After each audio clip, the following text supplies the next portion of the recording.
Hello दोस्तों, नमस्कार, जय Hind. Job selection bye Pankaj Kumar में फिर से स्वागत है आप लोगों का। आज हम लोग देखने वाले हैं 50 क्वेश्चन एमसीक्यू में। चलिए देखते हैं हम लोग फर्स्ट नंबर क्वेश्चन बोल रहा है कि भारत के साथ व्यापार करने का चार्टर महारानी एलिजाबेथ द्वारा कब दिया गया था। तो ऑप्शन नंबर बी हो जाएगा। क्या हो जाएगा? ऑप्शन नंबर बी 31 दिसंबर 1600 ईस्वी को दिया गया था। अगला क्वेश्चन 2 नंबर क्वेश्चन बोल रहा है। 2 नंबर बोल रहा है कि भारतीय राष्ट्रीय आंदोलन के प्रारंभ से ही उम्र उग्र उग्र राष्ट्रवादियों का भी वर्ग था। निम्न में से कौन नहीं शामिल था? तो उग्रवादियों में से कौन शामिल नहीं था?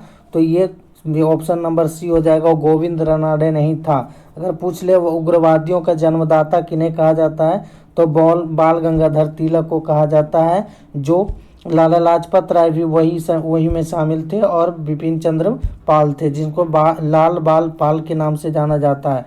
जो लाला लाजपत राय की मृत्यु हो गई थी 1928 ईस्वी में। कब? 1928 ईस्वी में। और इन्हीं ने नारा दिए थे साइमन कमीशन वापस जाओ। ये ये इनका मृत्यु जो हो गया था लाहौर में हुआ था। कहाँ? लाहौर में हुआ था लाला लाजपत राय की मृत्यु। बाल गंगाधर तिलक के बारे में बोला जाता है कि एक नारा था इनका कि स्वराज्य मेरा जन्म सिद्ध अधिकार है और इसे मैं लेकर ही रहूँगा। ये 1916 के लखनऊ अधिवेशन में बोले थे। गोविंद रानडे थे जो, ये गोविंद रानडे, ये महाराष्ट्र का सुकरात कहा जाता है। ये Govind Ranade option number C हो जाएगा, गोविंद रानडे। 2 नंबर क्वेश्चन हम लोग देखेंगे। तो 3 नंबर बोल रहा है कि 1916 में कांग्रेस और मुस्लिम लीग के बीच लखनऊ समझौता हुआ। उसके कौन से परिणाम बाद में घातक सिद्ध हुए थे? किसमें हुए थे परिणाम बाद में घातक सिद्ध किसमें हुए थे? तो ऑप्शन नंबर सी हो जाएगा। किसमें? कांग्रेस द्वारा मुसलमानों के प्रति संतुष्टिकरण की नीति का आरंभ करना था। तो इनका अध्यक्षता किसने किया था? तो अंबिका चरम मजूमदार ने किए थे। किसने किए थे? अंबिका चरम मजूमदार ने किए थे।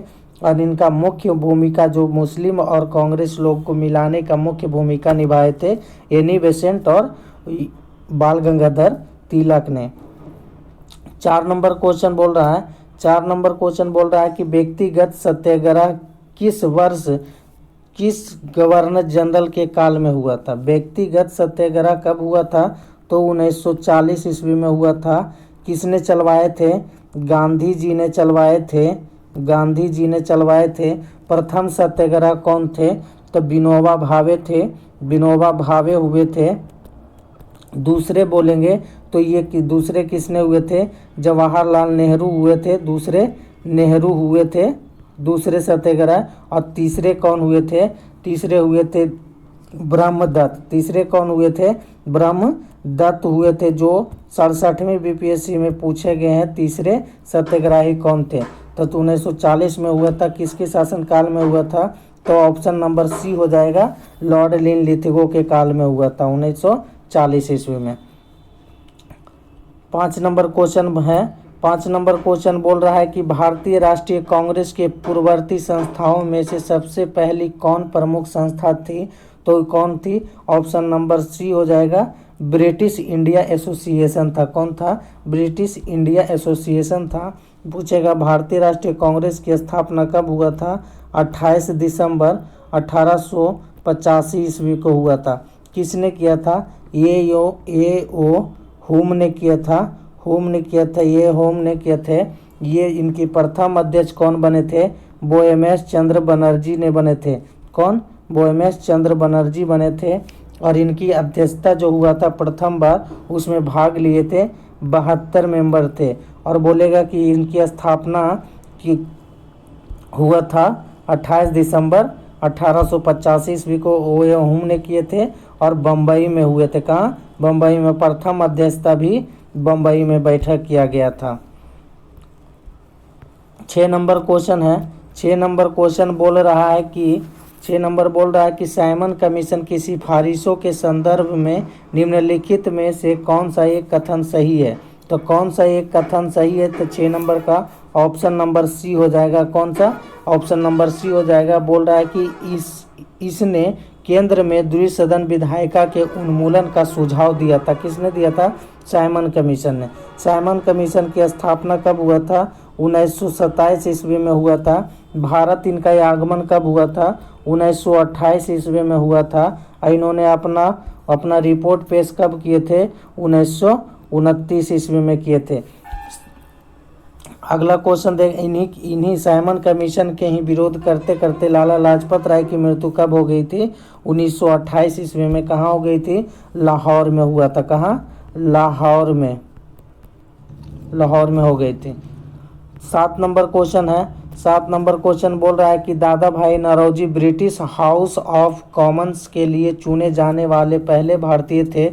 उन्होंने किस पार्टी के टिकट पर चुनाव जीता है? तो बताइए दोस्तों, किस पार्टी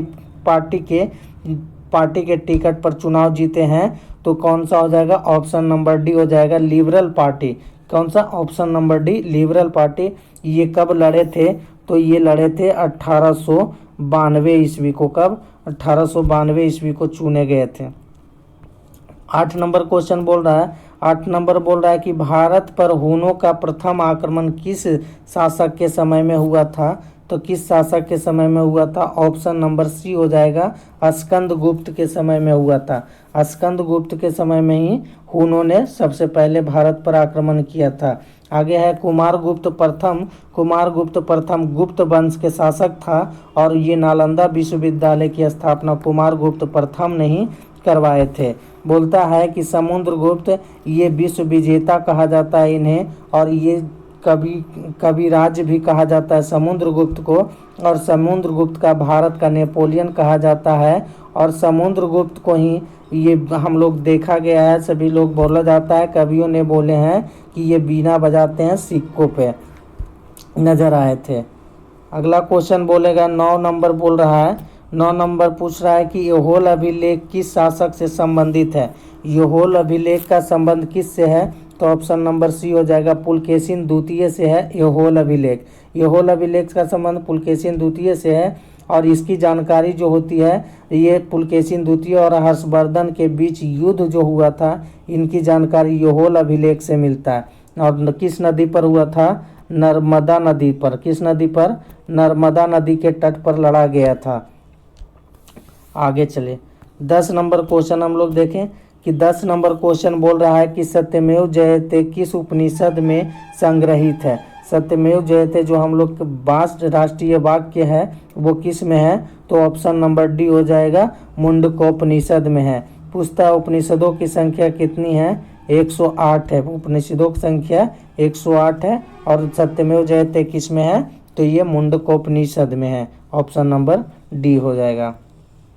11 नंबर क्वेश्चन पूछ रहा है, कह रहा है महावस्तु महात्मा बुद्ध का जीवन वृत्तांत है, इसका संबंध किस शाखा से है? तो किस शाखा से है? तो ऑप्शन नंबर ए हो जाएगा, महायान शाखा से है। महायान शाखा और हीनयान शाखा जब दोनों बटा था तो ये चौथी पंचवर्षीय योजना में बट गया था। ये चौथी पंचवर्षीय योजना हुआ था कनिष्क के शासनकाल में। कुंडलग्राम ये कुंडल वन माफ कीजिएगा, कुंडल वन कश्मीर में हुआ था प्रथम शताब्दी में, जिसकी अध्यक्षता वसुमित्र ने किए थे, और उपाध्यक्ष एकमात्र अध्यक्षता की उपाध्यक्ष बने थे चतुर्थ बौद्ध संहिता में। वो उपाध्यक्ष का नाम था अश्वघोष। तो किसके थे? तो महायान के संबंधित थे। 12 नंबर क्वेश्चन है। 12 नंबर बोल रहा है कि अकबर द्वारा चलाए गए उपासना भवन का क्या नाम था? अकबर द्वारा चलाए गए उपासना भवन का क्या नाम था? तो ऑप्शन नंबर सी हो जाएगा, इबादत खाना। इबादत खाना कब चलाए थे? तो ये चलाए थे 1575 ईस्वी में चलाए थे। ये इबादत खाना कहाँ चलाए थे? ये फतेहपुर सीकरी में ही इसका गठन किए थे। बोलता है बुलंद दरवाजा का निर्माण भी अकबर ने ही करवाए थे। कब? 1571 ईस्वी में किए थे। ये 1571 ईस्वी में फतेहपुर सीकरी में। दीवान ए खास की स्थापना शाहजहां ने करवाए थे। कहाँ करवाए थे? आगरा में करवाए थे। दीवान ए खास की स्थापना शाहजहां ने आगरा में। दीवान आम की स्थापना भी शाहजहां ने करवाए थे, ये भी आगरा में करवाया गया था। कहाँ? आगरा में ही कराया गया था। चलिए अगला देखेंगे हम लोग 13 नंबर बोल रहा है कि सुप्रसिद्ध संगीतकार तानसेन और बैजू बावरा किसके शासनकाल में सुविख्यात थे? तो किसके शासनकाल में विख्यात थे? तो ऑप्शन नंबर सी हो जाएगा, अकबर के काल में थे। अकबर के काल में ही प्रथम, अकबर के शासनकाल में ही प्रथम चित्रकला का फैक्ट्री जो कारखाना बनाया गया था, अकबर के काल में ही बनाया गया था।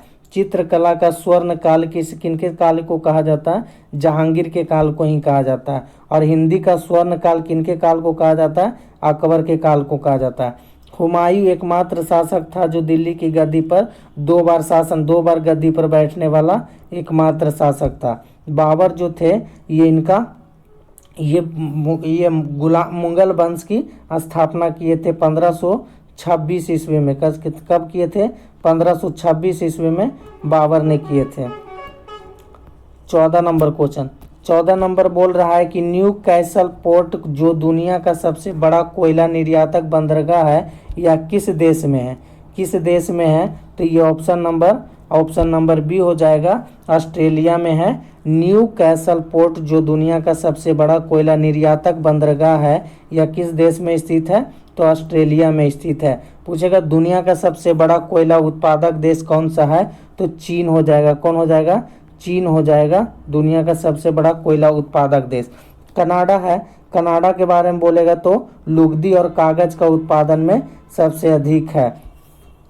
और मैक्सिको जो है, मैक्सिको चांदी के उत्पादन में सब प्रथम देश है, चांदी के उत्पादन में। और अमेरिका जो है ये बाजरा उत्पादन में ये अग्रणी है। 15 नंबर क्वेश्चन बोल रहा है कि देशांतर रेखाओं के संबंध में कौन सही है? देशांतर रेखाओं के कथन में यानी कि संबंध में कौन सही है? तो ये सही है। कौन सा सही है? तो ऑप्शन नंबर डी हो जाएगा। क्या हो जाएगा? ऑप्शन नंबर डी हो जाएगा कि देशांतर के मध्य सर्वाधिक दूरी विषुवत रेखा पर होता है। किस पर होती है? विषुवत रेखा पर होती है। तो देशांतर की।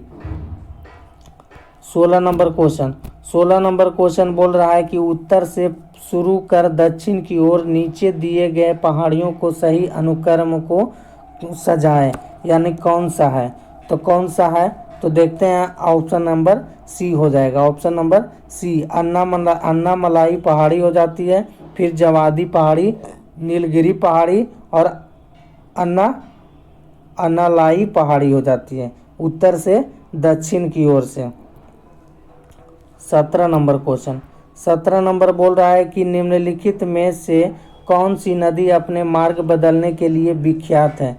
कौन सी नदी है? तो ऑप्शन नंबर दो हो जाएगा, बी हो जाएंगे, कोसी नदी। कोसी नदी बिहार का शोक कहा जाता है। क्या कहा जाता है? शोक कहा जाता है। किसका? बिहार का। बिहार का शोक कहलाता है, कोसी नदी को ही कहा जाता है। 18 नंबर क्वेश्चन, किस मृदा प्रारूप में लोहे के अतिरिक्त मात्रा होने के कारण अनुवर्रक हो जाती है? क्या हो जाती है? अनुवर्रक हो जाती है। तो किस में? ये ऑप्शन नंबर सी हो जाएगा, लेटेराइट मिट्टी में। लेटेराइट मिट्टी किसके उत्पादन के लिए प्रमुख मिट्टी होता है? तो चाय के लिए। किसकी? चाय के लिए, कॉफ़ी के लिए। जलोढ़ मृदा जो है, जलोढ़ मृदा में दो प्रकार के मृदा होते हैं। एक पुरानी वाली को बांगर कहा जाता है। क्या कहा जाता है? बांगर कहा जाता है। और नई वाली को क्या कहा जाता है? खादर कहा जाता है। नई वाली को खादर कहा जाता है। अब आते हैं कि ऑप्शन नंबर डी देख लेते हैं कि रेगुर मिट्टी, काली मिट्टी को ही रेगुर मिट्टी हम लोग जानते हैं, और इनकी कपासी मिट्टी भी कहते हैं। क्या कहते हैं? कपासी मिट्टी। और काली मिट्टी कपास के लिए प्रमुख मिट्टी है। 19 नंबर क्वेश्चन, 19 नंबर बोल रहा है प्रकाश के संबंध में कौन सा कथन सत्य है? तो प्रकाश के संबंध में कौन सा कथन सत्य है? तो क्या हो जाएगा? ऑप्शन नंबर डी हो जाएगा, उपयुक्त सभी हो जाएगा। यह एक विद्युत चुंबकीय तरंग है, बिल्कुल सही है। यह एक कण प्राकृतिक है, तो सही है। या ऊर्जा एक रूप है, ये भी सही है। तो ऑप्शन नंबर क्या हो जाएगा? आंसर डी हो जाएगा। 20 नंबर क्वेश्चन है, बोलता है बायोगैस संयंत्र में निम्नलिखित में से कौन सी प्रक्रिया होती है? कौन सी प्रक्रिया होती है? तो ये ऑप्शन नंबर ए हो जाएगा, ये हो जाएगा किण्वन होती है। किसका होती है? बायोगैस संयंत्र में निम्नलिखित में से कौन सी प्रक्रिया होती है? किण्वन होती है। ऑप्शन नंबर ए हो जाएगा। 21 नंबर क्वेश्चन बोलता है कि एक वर्ग में ऊपर से नीचे की ओर आने पर परमाणु के आकार पर क्या प्रभाव पड़ेगा? तो ये ऑप्शन नंबर ए हो जाएगा, बढ़ता है। क्या प्रभाव पड़ेगा? तो बढ़ जाएगा। 22 नंबर क्वेश्चन, वायुमंडल में प्रकाश की विसरण का कारण क्या है? तो वायुमंडल में प्रकाश की विसरण का कारण है धूलकण। ऑप्शन नंबर बी हो जाएगा, धूलकण है। क्या है? धूलकण है। 23 नंबर क्वेश्चन है, बोल रहा है किसी भी यौगिकों का ऑक्सीकरण संख्या क्या होता है? किसी भी यौगिकों का ऑक्सीकरण संख्या क्या होता है? तो ऑप्शन नंबर डी हो जाएगा, शून्य होता है। क्या होता है? शून्य होता है। ऑप्शन नंबर डी हो जाएगा। 24 नंबर क्वेश्चन पूछता है, बोल रहा है कि सर्प विषरोधी सुई किस तत्व का एक यौगिक है? किस तत्व का एक यौगिक है? तो ये है, किस तत्व का यौगिक है? तो ये हो जाएगा स्वर्ण यौगिक। ऑप्शन नंबर ए हो जाएगा, स्वर्ण यौगिक। सर्प जो काटता है वो पीयूष ग्रंथि को प्रभावित करता है, यानी तंत्रिका तंत्र को प्रभावित कर देता है। 25 नंबर क्वेश्चन, दाब का विमीय सूत्र क्या है? दाब का विमीय सूत्र क्या है? 25 नंबर क्वेश्चन में दाब का विमीय सूत्र क्या है? ml-1 t इनवर्स -1 हो जाए, -2 हो जाएगा। तो ऑप्शन नंबर बी हो जाता है। 26 नंबर क्वेश्चन बोल रहा है जैव सेल क्या है? जैव सेल क्या है? 26 नंबर क्वेश्चन में जैव सेल क्या है? तो ऑप्शन नंबर ए हो जाएगा, कोयला है। क्या है? जैव सेल कोयला होता है। 27 नंबर क्वेश्चन, 27 नंबर बोल रहा है याददाश्त का संबंध मस्तिष्क के निम्नलिखित में से किस भाग से संबंधित है? तो मस्तिष्क के किस भाग से संबंधित है याददाश्त के लिए? तो ऑप्शन नंबर डी हो जाएगा, सेरेब्रम से। कैसे? सेरेब्रम से संबंधित है। 28 नंबर क्वेश्चन, 28 नंबर बोल रहा है कि एक जीवाश्म पक्षी का नाम बताइए जो एक पक्षी की तरह दिखता है लेकिन सरीसृप के जैसी अन्य विशेषताएं होती है। तो किसमें है? ये किसमें दिखता है? तो ऑप्शन नंबर बी हो जाएगा, आर्कियोप्टेरिक्स में दिखता है। किसमें? आर्कियोप्टेरिक्स में दिखता है। कि दिखता तो है पक्षी की तरह लेकिन सारा काम करता है सरीसृप के जैसा। तो आर्कियोप्टेरिक्स में। ऑप्शन नंबर बी हो जाएगा। 29 नंबर क्वेश्चन बोल रहा है कि मानव शरीर में सर्वाधिक मात्रा में पाए जाने वाला तत्व कौन सा है? तो सर्वाधिक मात्रा में पाए जाने वाला तत्व कौन सा है? तो ऑप्शन नंबर बी हो जाएगा, O2, यानी ऑक्सीजन पाया जाता है सबसे अधिक मात्रा में मानव शरीर के। 30 नंबर क्वेश्चन है, 30 नंबर बोलता है परिपथ के किन्हीं दो बिंदुओं के बीच विभवांतर मापने के लिए किसका प्रयोग किया जाता है? विभवांतर मापा जाता है किससे मापा जाता है? तो ये ऑप्शन नंबर बी हो जाएगा, वोल्टमीटर से विभवांतर मापा जाता है। अमीटर से क्या मापा जाता है? तो विद्युत धारा मापा जाता है। अमीटर से विद्युत धारा।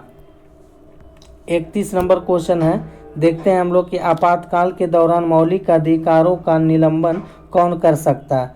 तो मौलिक अधिकारों का निलंबन कौन कर सकता है? तो ये ऑप्शन नंबर सी हो जाएगा, भारत का राष्ट्रपति। आपातकाल 352 अनुच्छेद में होता है। किसमें? अनुच्छेद 352 में होता है। मौलिक अधिकार के बारे में जानते हैं, भाग 3 में होता है। मौलिक अधिकार भाग 3 में है और लिया गया है USA से, और भाग 3 में है मौलिक अधिकार। इसकी अनुच्छेद कितने हैं? 12 अनुच्छेद से लेकर के 35 तक है मौलिक अधिकार। मौलिक आपातकाल के समय कौन कौन से अनुच्छेद को नहीं निलंबित किया जा सकता है? अनुच्छेद कौन सा है? 20 और 21 हो जाएगा, जिसको निलंबित नहीं किया जा सकता है। चलिए आगे क्वेश्चन देखते हैं। आगे बोल रहा है 32 नंबर में क्या, कि प्राक्कलन समिति के सदस्यों का कार्यकाल कितने वर्ष के होते हैं? तो प्राक्कलन समिति के सदस्यों का कार्यकाल कितने वर्ष होते हैं? तो ऑप्शन नंबर ए हो जाएगा, 1 वर्ष होते हैं। पूछेगा कि सबसे बड़ी समितियां कौन है? तो यही प्राक्कलन समिति सबसे बड़ी समितियां हैं। प्राक्कलन समिति में कितने सदस्य होते हैं? तो टोटल 30 होते हैं। और किन किन सदस्यों से मिलकर बने होते हैं? तो किन्हीं से नहीं, एकमात्र पूरे के पूरे 30 के 30 जो लोकसभा के बने होते हैं, ये 30 सदस्य जो रहते हैं लोकसभा से रहते हैं। प्राक्कलन समिति का कार्यकाल 1 वर्ष होता है। 33 नंबर क्वेश्चन पूछता है, 33 नंबर बोल रहा है, निम्नलिखित में से किसके अनुमोदन से भारत की संचित निधि से पैसा निकाला जाता है? किनके अनुरोध से निकाला जाता है? अनुमोदन से। तो ये निकाला जाता है किससे? ऑप्शन नंबर डी हो जाएगा, भारत की संसद से निकाला जाता है। कि ये भारत की संसद के अनुमोदन से ही भारत की संचित निधि से पैसा निकाला जाता है। ऑप्शन नंबर डी हो जाएगा। 34 नंबर क्वेश्चन बोल रहा है कि भारतीय संविधान में विधि के समक्ष समानता किस देश के संविधान से लिया गया है? विधि के समक्ष समानता किस देश के संविधान से लिया गया है? तो ये ऑप्शन नंबर क्या हो जाएगा? डी हो जाएगा, जो ब्रिटेन के संविधान से लिया गया है। ये अमेरिका के संविधान से क्या लिया गया है? तो ये मौलिक अधिकार लिया गया है। क्या लिया गया है? मौलिक अधिकार लिया गया है ब्रिटेन के संविधान से। आपात उपबंध कहाँ से लिया गया? जर्मनी से लिया गया आपात उपबंध। और ये समानता यानी विधि के निर्माण की व्यवस्था लिया गया जापान से। तो किससे लिया गया है? भारतीय संविधान में विधि की समक्ष समानता का अधिकार किससे लिए, कहाँ से लिया गया? ब्रिटेन से। और इनकी लागू करने का नियम कहाँ से लिया गया? जापान से। 35 नंबर क्वेश्चन पूछता है कि संविधान संशोधन प्रक्रिया संविधान के किस भाग में उल्लेख किया गया है? संविधान संशोधन की प्रक्रिया संविधान के किस भाग में उल्लेख किया गया है? तो भाग 4 हो ये ऑप्शन नंबर डी हो जाएगा, भाग 20 में किया गया है। पूछेगा कि संविधान संशोधन की प्रक्रिया कितने अनुच्छेद में है? अनुच्छेद 368 में किया गया है। किस देश से लिया गया था? दक्षिण अफ्रीका से लिया गया था। कहाँ से लिया गया था? दक्षिणी अफ्रीका से लिया गया था। चलिए ऑप्शन नंबर ये क्वेश्चन नंबर 36 पूछ रहा है कि सूची 1 और सूची 2 को सही से मिलाना। तो सूची 1 और सूची 2 को सही से क्या मिलान करना है हम लोग के? तो मिलाते हैं कि भाषा का ये ऑप्शन नंबर तो पहले नंबर हो जाएगा 2। क्या हो जाएगा? ऑप्शन नंबर बी हो जाएगा, ऑप्शन नंबर बी हो जाएगा। तो पहला में भाषा का उल्लेख किस में है? 8वीं अनुसूची में भाषा का उल्लेख है। और 10वीं अनुसूची के बारे में हम लोग जानते हैं, दल बदल विरोधी जो 10वीं अनुसूची में है। 52वां संविधान संशोधन 1985 को जोड़ा गया था। कब जोड़ा गया था? 1985 को जोड़ा गया था दल बदल। और 73वां संविधान संशोधन अधिनियम किससे संबंधित है? तो ये किससे संबंधित है? 11वीं अनुसूची से संबंधित है। और इसका भाग हो जाएगा 9। भूमि सुधार अधिग्रहण संबंधित अधिनियम किससे है? तो ये हो जाएगा 9वीं अनुसूची से। 9वीं अनुसूची जो है ये प्रथम संविधान संशोधन में जोड़ा गया था। तो आंसर क्या हो जाएगा? ऑप्शन नंबर बी हो जाएगा। 37 नंबर क्वेश्चन बोलता है कि 1833 के चार्टर अधिनियम के अंतर्गत प्रथम विधि आयोग का गठन किसकी अध्यक्षता में किया गया था? प्रथम विधि आयोग के अधिनियम किसके अधिनियम के तहत प्रथम विधि आयोग का गठन किया गया था? किसकी अध्यक्षता में? तो ऑप्शन नंबर बी हो जाएगा, लॉर्ड मैकाले के काल में। लॉर्ड मैकाले ने ही 1835 ईस्वी में अंग्रेजी शिक्षा का प्रचलन किया था। और ये लॉर्ड विलियम बेंटिंग के काल में ही किया था। किसमें? लॉर्ड विलियम बेंटिंग के शासनकाल में ही लॉर्ड मैकाले ने अंग्रेजी शिक्षा पर जोर दिया था। लॉर्ड विलियम बेंटिंग ने सती प्रथा का अंत किए थे। 1829 ईस्वी में सती प्रथा का अंत किए थे। सत्येंद्र प्रसाद सिन्हा जो थे, जो बिहार और उड़ीसा के लिए मंत्री पद से इस्तीफा देने वाले व्यक्ति थे। लॉर्ड मिंटो जो थे, ये 1906 ईस्वी में ही इन्हीं के काल में मुस्लिम लीग की स्थापना किया गया था और मिंटो ने ये मुस्लिम लीग के सदस्यों को ये शिमला मिलने के लिए बुलाए थे। 38 नंबर क्वेश्चन, 38 नंबर पूछ रहा है निम्न में से कौन सी औषधि क्रांति प्याज और झींगा उत्पादन में संबंधित है। क्रांति जो कौन सी है क्रांति है, तो ये ऑप्शन नंबर सी हो जाएगा। गुलाबी क्रांति का संबंध किससे है, प्याज और झींगा उत्पादन से है। पूछता है लाल क्रांति का संबंध किससे है, तो टमाटर और मांस उत्पादन का संबंध है लाल क्रांति से। नीली क्रांति का संबंध किससे है, मत्स्य उत्पादन का संबंध नीली क्रांति से है। गोल्डन क्रांति का संबंध किससे है, जूट से संबंधित होता है गोल्डन क्रांति का। 39 नंबर क्वेश्चन देखेंगे कि निम्नलिखित में से किन दो संस्थानों को ब्रेटन वुड जोड़वा के नाम से जाना जाता है। ब्रेटन वुड जोड़वा के नाम से जाना जाता है, किनको किनको जाना जाता है, तो IMF और विश्व बैंक। ऑप्शन नंबर क्या हो जाएगा, ऑप्शन नंबर सी हो जाएगा। IMF और विश्व बैंक, इनका दोनों की दोनों स्थापना हुआ था इन्हीं के समझौते पर हुआ था। और इनकी दोनों का मुख्यालय कहाँ है, वाशिंगटन DC में है। कहाँ, वाशिंगटन DC में। और इनकी स्थापना कब हुआ था, 1944-45 में हुआ था, 44 में हुआ था। WTO गैट का नाम बदल करके WTO कर दिया गया था 1995 में कर दिया गया था। कब कर दिया गया था, 1 जनवरी 1995 में। 40 नंबर क्वेश्चन, 40 नंबर बोल रहा है कि किस वर्ष भारतीय रिजर्व बैंक का राष्ट्रीयकरण किया गया था। किस वर्ष भारतीय रिजर्व बैंक का राष्ट्रीयकरण किया गया था, तो ऑप्शन नंबर क्या हो जाएगा, राष्ट्रीयकरण कब किया गया था, तो ऑप्शन नंबर बी हो जाएगा, 1949 में किया गया था। पूछता है भारतीय रिजर्व बैंक की स्थापना कब हुआ था, 1935 ईस्वी में हुआ था। और भारतीय राष्ट्रीय कांग्रेस 1935 के संवैधानिक संशोधन विधि के द्वारा ये किया गया था भारतीय रिजर्व बैंक की स्थापना। और बोलता है 1955 में किस बैंक की स्थापना किया गया था, तो SBI का किया गया था। किसका किया गया था, SBI का 1955 में किया गया था। इसका मुख्यालय कहाँ है, मुंबई है। और RBI का मुख्यालय कहाँ है, मुंबई है। 1969 में क्या किया गया था, 1969 में 14 बैंकों का राष्ट्रीयकरण किया गया था। किसका, 14 बैंकों का राष्ट्रीयकरण किया गया था। 41 नंबर क्वेश्चन, 41 नंबर बोलता है हिंदू राष्ट्र का विचार मूलतः किसका है। हिंदू राष्ट्र का विचार मूलतः किसका है, तो ये किसका हो जाएगा, हिंदू राष्ट्र का विचार किसका है मूलतः, तो ये ऑप्शन नंबर ए हो जाएगा, BD सावरकर का। किसका है, BD सावरकर का। BD सावरकर एक क्रांतिकारी संगठन की स्थापना किया था 1904 ईस्वी में। कब किए थे, 1904 में, जिसका नाम था किसका, ये उनका नाम था BD सावरकर, जिनका 1904 में किया था वो अभिनव भारत था। क्या था, अभिनव भारत था, जिनकी 1904 में BD सावरकर ने स्थापना किए थे। 42 नंबर क्वेश्चन बोलता है भारत में आयकर क्या है।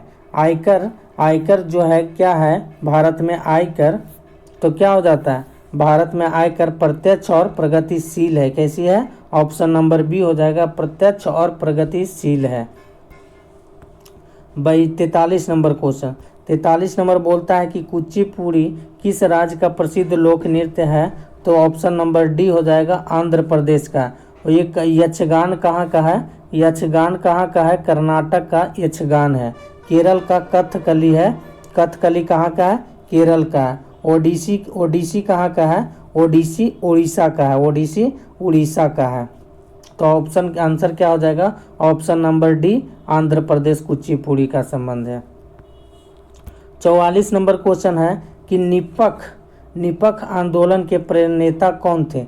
निपख आंदोलन के प्रेरणेता कौन थे, तो ऑप्शन नंबर सी हो जाएगा, दादू दयाल थे। निपख आंदोलन के प्रेरणेता कौन थे, दादू दयाल थे। कौन सा, ऑप्शन नंबर सी हो जाएगा। 46 नंबर क्वेश्चन है कि दक्कमा सिक्का किसने चलवाया था। 46 नंबर में पूछ रहा है कि दक्कमा सिक्का किसने चलवाया था, तो ऑप्शन नंबर ए हो जाएगा, ग्रीक ने चलवाया था। किसने? और दकमा सिक्का किसने चलाया था? तो ये ऑप्शन नंबर ए, ग्रीक ने चलाया था। कुषाण ने कौन सा सिक्का चलाया था? शुद्ध सोने का सिक्का चलाया था। कैसा चलाया था? शुद्ध सोने का सिक्का कुषाण ने चलवाया था। 47 नंबर बोल रहा है कि बाढ़ के दौरान हर वर्ष एक एलुवियम का जमाव जो मिट्टी की उर्वरकता को बढ़ाता है। क्या करता है? एलुवियम जो जमाव हो जाता है वो मिट्टी की उर्वरकता को बढ़ाता है। तो वो क्या है? तो वो खादर है। खादर मिट्टी, जिसको हम लोग नई जलोढ़ मिट्टी के नाम से जानते हैं, खादर मिट्टी को। और एक